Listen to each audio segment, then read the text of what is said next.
జ్ఞాన్వాపి మసీదుపై జిల్లా కోర్టు మరియు ఢిల్లీలోని జన్నత్ వలీ మసీదు కూల్చివేతకు వ్యతిరేకంగా తీర్పు వచ్చినందుకు social democratic party of India ఆధ్వర్యంలో కర్నూలు నగరంలోని కలెక్టరేట్ కార్యాలయం ఎదుట నిరసన కార్యక్రమాన్ని చేపట్టారు.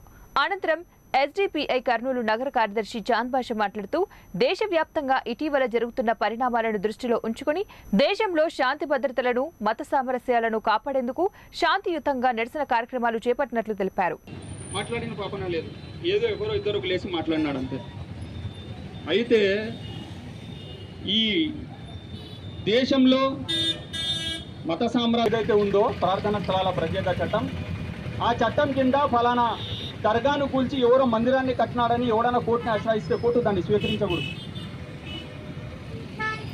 ఎవరైనా దర్గాను కూల్చి మసీదు కూల్చాడు, మరి ఒక వివాదానికి దారి తీసినాడు.